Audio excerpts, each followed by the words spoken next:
بنیادی جملے یہ ہیں کہ آج کی ڈیٹ میں صلح حسن منسوخ ہو چکی ہے۔ یہ جو پیراڈائم ہوتا ہے نا، نیگیٹو پرسیپشن، نیگیٹیویٹی، تو یہ جب ذہن میں آ جاتی ہے پھر آدمی ہمیشہ انتشار کی بات کرتا ہے۔ ہم صحابہ کی بات کرتے ہیں تو برا لگ گیا، موضوع کیا ہے، بات کیا، یہاں پر بات کیا ہے اور اس سے irrelevant باتیں بیان کی جاتی ہیں۔ تو ایک بات تو یہ ہے، میں نے شروع میں عرض کیا کہ بھائی اہل بیت کی عظمت اور فضیلت کی جو ہم حدیث پڑھتے ہیں، روایت کرنے والے صحابہ ہیں۔ صحابہ کی جب فضیلت بتاتے ہیں، روایت کرنے والے اہل بیت ہیں۔ حضرت حسین رضی اللہ عنہ کے پاؤں سے مٹی حضرت ابو ہریرہ نے صاف نہیں کی، حضرت عمر رضی اللہ عنہ نے کیا ان کے وظیفے مقرر نہیں کیے؟ صدیق اکبر رضی اللہ عنہ کے گھر میں خود امی فاطمہ فرماتی ہے جب بھی میرے بیٹے نہ ملے تو وہ صدیق کے گھر میں ہوں گے۔ یہ ساری چیزیں ہمارے سامنے نہیں ہے۔ دیکھیں حضرت علی رضی اللہ عنہ کے بارے میں آقا کا یہ فرمان بالکل بجا ہے کہ کچھ لوگ بغض علی میں اور کچھ حب علی میں دونوں گمراہ ہو جائیں گے۔ تو اگر کچھ لوگوں پہ بغض کا الزام لگایا جا رہا ہے تو دوسری طرف کچھ لوگ حب علی میں یا اہل بیت میں صحابہ کی وہ تنقیص نہیں کر رہے۔ یہ رسول اللہ صلی اللہ علیہ وسلم کی حدیث موجود نہیں ہے بخاری اور مسلم میں کہ لا تؤذوا اصحابی، میرے صحابہ کو تم اذیت نہ دو، اور تمہارا احد پہاڑ جتنا سونا خرچ کرنا اس کی دی ہوئی نصف مد یا کھجور کے برابر نہیں ہو سکتا۔ کیا یہ ترمذی میں نہیں ہے؟ اللہ اللہ فی اصحابی، میرے صحابہ سے ڈرو، لا تتخذوہم غرضا، ان کو نشان تنقید اور ہدف نہ بناؤ۔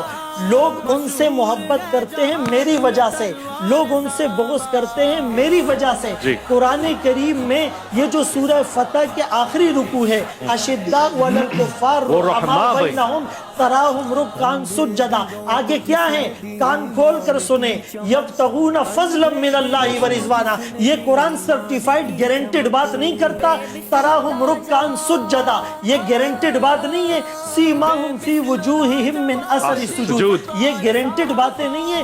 تو کہنے کا مقصد یہ ہے کہ حضرت علی رضی اللہ عنہ، حضرت حسن اور حسین اہل بیت، ان کے فضائل ہمارے ممبروں سے بیان ہوتے ہیں۔ اب کوئی وہاں آتا ہی نہیں ہے اور اس کو سننے کے لیے تیار ہی نہیں ہے تو وہ ایک الگ بات ہے۔ عظمت صحابہ کی بات اگر کسی کو بری لگتی ہے تو یہ ڈنکے بجتے رہیں گے، اہل بیت کی محبت کے ڈنکے بھی بجیں گے، عظمت صحابہ کے ڈنکے بھی بجیں گے۔ وہ امیر معاویہ رضی اللہ عنہ کا نام لیا گیا، یہ میرے آقا کی لسان نبوت کی دعا نہیں ہے، اللہم اجعلہ ہادیا مہدیا واہدی بھی۔ میرے آقا نے نہیں کہا اس کے سینے کو علم سے بھر دے، میرے آقا نے نہیں کہا پہلا پہلی بیڑا حضرت معاویہ تیار کریں گے۔ یہ کاتبین وحی کے سردار ہیں، 50 لوگ کاتبین وحی تھے، اللہ کی وحی کو لکھنے والے، ان کے سردار امیر معاویہ رضی اللہ تعالیٰ عنہ تھے۔ ان کو کرٹیسائز کر کے ہم غیر محسوس طریقے پر وحی کو مورد الزام نہیں ٹھہرا رہے۔ تو یہاں محبت کی بات ہو رہی تھی، خواہ مخواہ اس کو ڈائیورٹ کرنے کی کوئی صلح ختم نہیں ہوئے۔ اسلام قیامت تک صلح کا درس دیتا ہے۔ وَإِن طَائِفَتَانِ مِنَ الْمُؤْمِنِينَ اقْتَتَلُوا فَأَصْلِحُوا بَيْنَهُمَا، یہ قرآن کا حکم، کوئی اس پر مہر لگا سکتا ہے کہ یہ آیت صرف اس دور تک تھی؟